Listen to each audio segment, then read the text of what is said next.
السلام عليكم ورحمة الله وبركاته، متابعين وحبايبي ومتابعين قناة عائلة جوجو. ازيكم عاملين ايه؟ هنعمل النهاردة مع بعض احلى شوية محشي كرنب. زي ما انتم شايفين كده الريحة بقى واللون والطعم، ما اقولكوش على الريحة، والله الريحة بتفحفح. قبل ما ابتدي معاكم الفيديو، لايك وشير وسبسكرايب وتفعيل الجرس عشان ينزل لكم كل جديد. معايا طبعا الكرنبة بقى الجميلة ديت. اول حاجة هنسلق الكرنب زي ما احنا كده كلنا يعني بنسلقه. هجيب كده يعني هطلع القلب بتاعها كده بحيث ان كل ورقه تكون ايه يعني لوحدها يعني.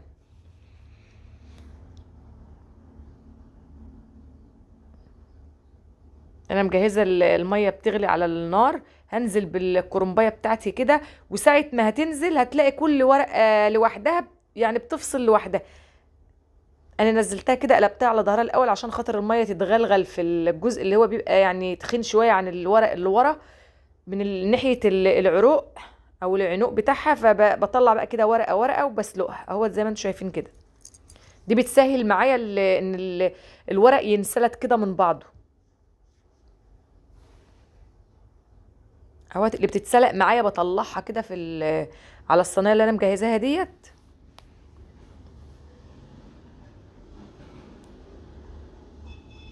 كل ورقه بتطلع على طول بسهوله بقى من غير ما تتقطع من غير اي حاجه، عشان انا قلبها الاول على الظهر بتاعها كده زي ما انتم شايفين. فبتخلي اهو بتسهل معايا ان انا اسلت الورق. انما لو حطيتها زي ما هي كده بنفس الوضع بتاعها كده هتلاقي العروق لازقه في بعضها برضو زي ما هي ومش هتطلع.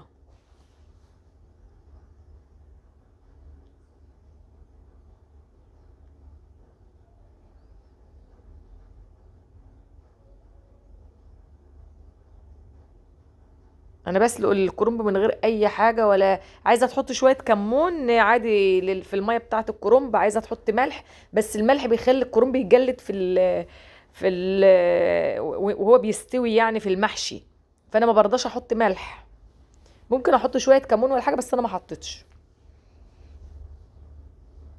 بس كده بقى اهوت. غسلت ورقه ورقه الاول، وبعد كده جبته هقطع بقى الطريقه بتاعتي في التقطيع بتاع ورق الكرنب اهوت. بضم كده الورقه على بعضها وبشتغل العنق بتاعها، وبعدين اخرطها بقى على حسب ما انا على حسب حجم الورقه اللي معايا. كبيره بعملها اربع قطع، او مثلا خمسه. ولو صغيره بعملها ثلاثه، والله زي ما انتم شايفين كده يعني على حسب الورقه وعلى حسب حجم المحشيه اللي انتوا بتحبوها ديت. انا بعمل كده يعني المتوسط، ولا كبير قوي ولا صغير قوي اهوت. انا مسكت كذا ورقه قطعتها لكم اهوت، بوري لكم بس طريقه التقطيع دي احسن طريقه، ما تهدرش معاك الورق وما فيش حاجه هتترمى منه. ولو هتخزني برضو الورق الكرنب، لان انا برضو ما عملتش الكرنبه كلها، خدت على قد ما هحشي وبعد كده عينت الباقي في الفريزر اهوت. شايفين قطعته كده زي ما انتم شايفين بنفس الطريقه بكل سهوله. هعمل بقى التقليه بتاعه المحشي. احط شويه زيت حلوين ومعلقتين كده سمن بلدي كده لو عندك تحطيها، ما عندكيش عادي نباتي عادي اللي عندك موجود حطيه. وبصلتين بقى كبار كده حطاهم بحب البصل كتير في التقليه بتاعه المحشي. وهنزل بشفشق الطماطم المعصوره على طول.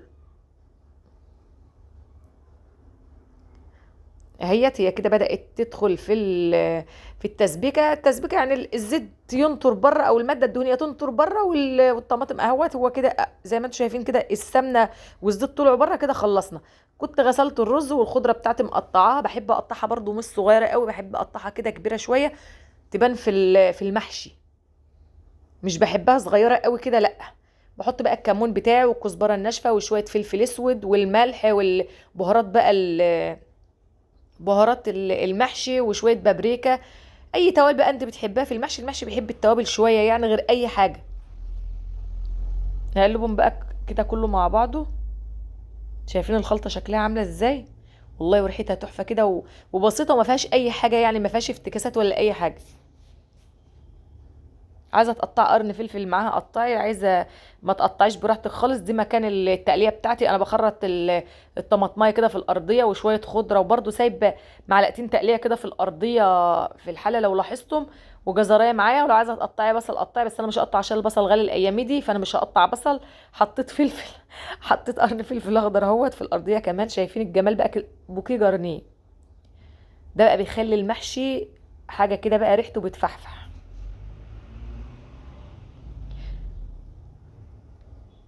دي طريقة اللف بتاعي في المحشي، ما بملاش الورقة قوي وبسيبها كده فاضية من الجناب شوية عشان خاطر اما يستوي ما يطلعش رز بره. كده خلصت بقى نزلت بقى على الارض عشان اكمل. كده خلصت الحلة بتاعتي اهوت. عندي بقى شوربة بط، هنزل بقى بالشوربة بتاعتي. زودت الملح فيها شوية عشان المحشي، او على حسب بقى ما انت يعني ايه الملح اللي انت بتحبيه. حطيت كده الطبق ده عشان خاطر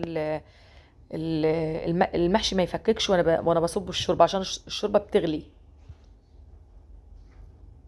اهوت. واظبط بقى وخلاص اهوت. كده غلي. ساعه ما غلي بوطي عليه بقى وبغطي عليه الحله. شايفين بقى الجمال بقى والريحه بقى، والله الريحه بتفحفح.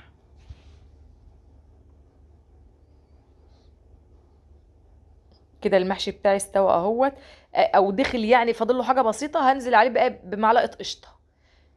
وما ادراك معلقه القشطه دي بتعمل في المحشي ايه، بتخليه بقى في حته تانية خالص. والجمال بقى والطعم، والله حاجه يعني تحفه.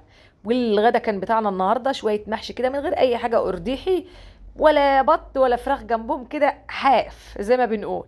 وشويه بطاطس شيبسي والمخلل، والحمد لله. وكانت احلى غدوه النهارده. شويه كرنبيت بقى من اللي انا عاملاهم، وشويه جزر لسه عاملاه جديد بس تحفه.